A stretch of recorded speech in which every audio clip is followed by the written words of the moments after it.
আমি শপিং খুব একটা করি না। আমি না ছোটবেলা থেকে খুব ম্যাচিউর বাচ্চা। নিজের জন্য ৳৫,০০০ দিয়ে সর্বোচ্চ শপিং প্ল্যান আছে। আমি রান্না করতে ভীষণ পছন্দ করি। আমি শাড়ি খুব পছন্দ করি। ক্যামেরা ছাড়া নরমাল লাইফে কখনোই মেকআপ ইউজ করি না। আমি ভাত মাছ খেতে পছন্দ করি। আমি মনে হয় একমাত্র নায়িকা যে বিদেশে যাইনি কখনো। ঈদের পরিকল্পনা একদমই ফ্যামিলি টাইম দিব। ফ্রেন্ডসদের সাথে আমার ফ্রেন্ড খুব কম এবং ফ্যামিলির সাথে থাকবো আরকি। আমি শপিং খুব একটা করি না। আমি না ছোটবেলা থেকে খুব ম্যাচিউর বাচ্চা আম্মুর। তো আমি খুব একটা শপিং করি না। ফ্যামিলির জন্য কিনেছি একদম ১ম রোজাতে। নিজের জন্য ৳৫,০০০ দিয়ে সর্বোচ্চ শপিং প্ল্যান আছে। হয়তো একটা ড্রেস কিনবো, একটা জুতা কিনবো এই তো।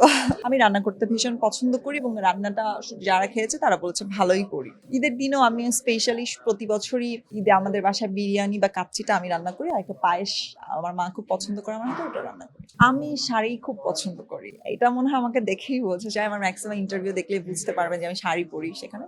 শাড়ি পরতে খুব ভালো লাগে। আমার বাঙালি সব কস্টিউমই ভালো লাগে। সাজগোজের ক্ষেত্রে আমি একটু মিনিমাল মেকআপ করতেই ভালোবাসি। বাসায় তো কখনোই মেকআপ-টেকআপ করি না।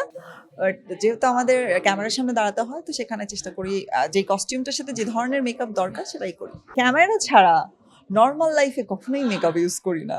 খুব বেশি হলে লিপ বাম, একটু কাজল এই তো। এখনো তো দেশটা ঘুরেই শেষ করতে পারিনি। আমি মনে হয় একমাত্র নায়িকা যে বিদেশে যাইনি কখনো।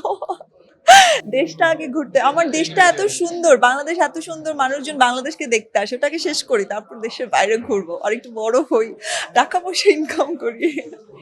আমার দুটোই ভালো লাগে, পাহাড় এবং সমুদ্র, সেটা আমার আজানেই বলা আছে। আমি ভাত মাছ খেতে পছন্দ করি, সেটা পাহাড় বা সমুদ্রে খাওয়ার জিনিস না।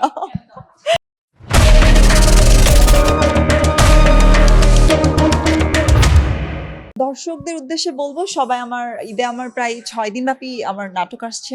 আম সবগুলোই আমি চেষ্টা করেছি ভালো করে করার। আপনাদেরকে রিকোয়েস্ট করবো সবাই আমার কাজগুলো দেখবেন, আমাকে জানাবেন কেমন হয়েছে। ঈদ সবার অনেক ভালো কাটুক, সুন্দর কাটুক এবং সুস্থ থাকেন, ভালো থাকেন। আমার জন্য দোয়া করবেন। Thank you.